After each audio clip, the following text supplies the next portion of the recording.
वो जौहर साहब के मामले में जो भ्रष्टाचार पर सोच है, जो बताते रहे हैं, हम लोग को जेल भेजवाते रहे हैं। राबड़ी देवी महिला मुख्यमंत्री, जिसका मुकदमा में नाम नहीं हो, अपमान कराते रहे हैं। राबड़ी देवी मिलती है माननीय प्रधानमंत्री जी से मेरे साथ में। प्रधानमंत्री जी ने माना कि बहुत गलत काम हुआ, तो मैं फिर आऊंगा। आपने कहा था कि दुनिया का सबसे बड़ा स्काम है पशुपालन स्काम। आएगा दूध का दूध, पानी का पानी, जैसे सारे बैठे हुए लोग। अब बचा कौन है इस मुल्क में? कौन बेदाग बैठा है? और मैं इन चीजों को आज कोई छेड़छाड़, कोई बात नॉर्म्स के खिलाफ मैं जाना नहीं चाहता हूं। बातें दबाई नहीं जा सकती है। चाहे जितनी बातों को हम जहां भी थापर साहब के टीवी में या जहां भी हम कोई बातों को कह डालें, बात दबती नहीं है, अभिलेख मिटता नहीं है। अब माननीय प्रधानमंत्री जी, आपने चिंता जताई और इतिहास को, आडवाणी जी, गृह मंत्री जी ने गृह को खराब किया है। आपका जो गृह है उन्होंने खराब किया है। और आप मतवाले की तरह, आपका ज्यादा दोष नहीं है। मैं किसी को अपमान करने के लिए नहीं कहता हूं। मैं जन्म लिया था फुलवरिया गांव, गोपालगंज में, फुलवरिया गांव में। तो हम लोग को मालूम नहीं कि हमारे भविष्य में क्या लिखा है। तो ये गोसाई लोग एक ऐसा रखते थे पशु, बैल, आंख पर मासा है, पीठ पर पैर है, बहुत छोटा नाटा है, जिसको नादिया बोलते उत्तर प्रदेश में। हम लोग अपने यहां बसहा बैल बोलते। भोला बाबा, शंकर बाबा का अवतार माने बसहा बैल। और वो जो गोसाई है, कपड़ा उपड़ा उड़ा के और हजारों चित्ती कौड़ी उसमें साट के रखता, गेरुआ बस्तर पहन लेता। और हमारे साधु लोग जो ये बैठे हैं, देखिए, इसी रूप में रहता। वो बेचारा गरीब है, वो लेके गांव गांव घूमता। मेरे गांव चला आया मेरे पास। मेरी मां बैठा दी ओरी के नीचे खपड़ा घर के, देखो बाबा, दिखवा दो मेरे बेटे के भाग में क्या लिखा हुआ है। ये हम ही अकेले नहीं, लाखों लोग जो गांव से आते, उनको इन बातों की जानकारी है। अब वो गोसाई बाबा दोनों हाथ को मुट्ठी बांध के आगे करते कि इसमें नौकरी मिलेगा कि नहीं, या इसमें नहीं मिलेगा। तो दोनों मुट्ठी जब आगे करता तो गोसाई बाबा बोलता, बोलो भोला, देखो देखो इसके हाथ में क्या लिखा है।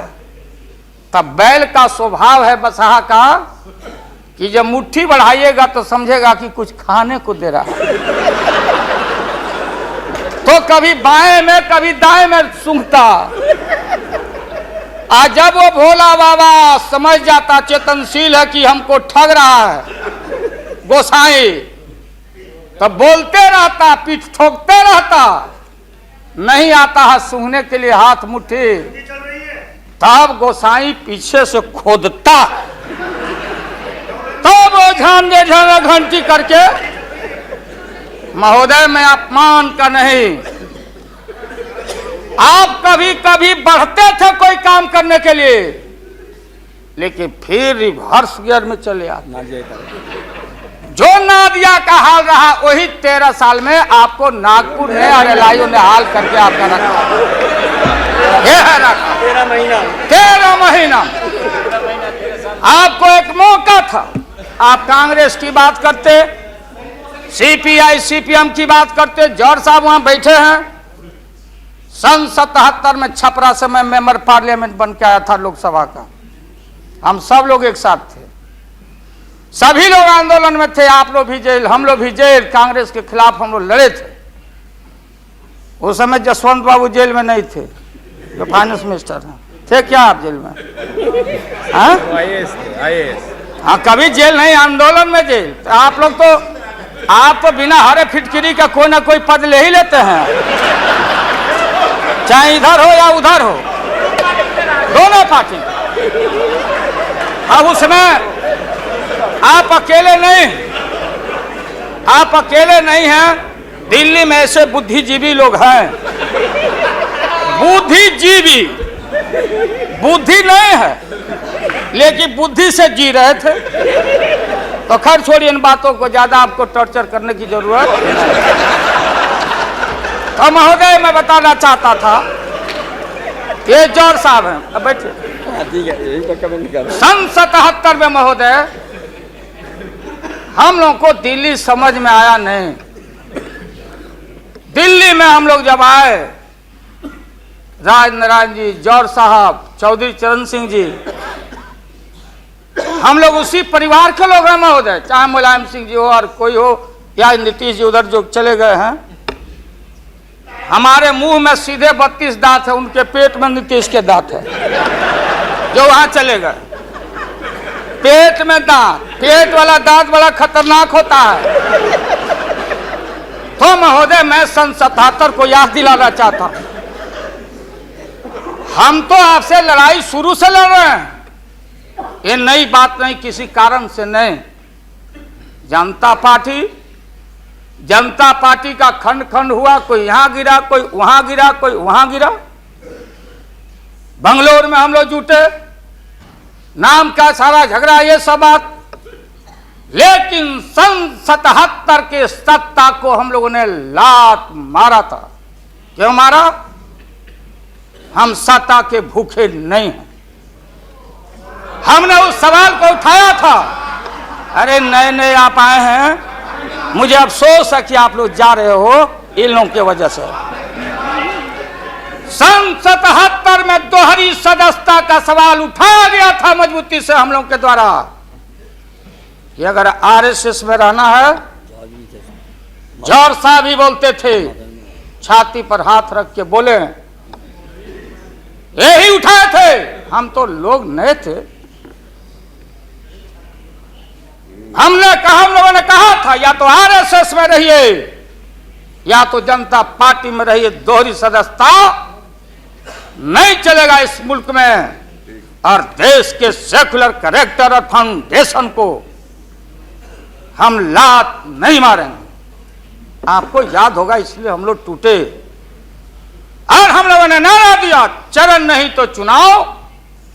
और हम लोग चुनाव में गए। हमारी लड़ाई आपसे है। आपने कहा अब बताइए, हिंदू हिंदू हिंदू हिंदू हिंदुत्व कौन विरोध करता? तो हम लोग के पुरोहित ये अडवाणी जी कैसे हो सकते हैं? ये हमारे पंडित कैसे हो सकते हैं? हम पंडित से पूजा कराते हैं। हमारी माँ बहन गांव गए सारे लोग, ये ठेका आपने कैसे ले लिया? आज इस देश का सेकुलर कैरेक्टर सेकुलरिज्म है, इसलिए राबड़ी देवी गांव की बेटी मुख्यमंत्री बनती है। देश की एकता अखंडता। जब भारी नाक पर पानी आया तो हमने कहा मीडिया के लोगों को, महोदय, लोगों ने पूछा कि क्या करोगे? हमने एक कैलेंडर कर दिया, क्योंकि लोग रोज बोलते थे दिल्ली में, नहीं जयललिता जी से पैचअप हो गया, लालू मुलायम में लड़ाई हो गई विगत दिनों में, कोई कुछ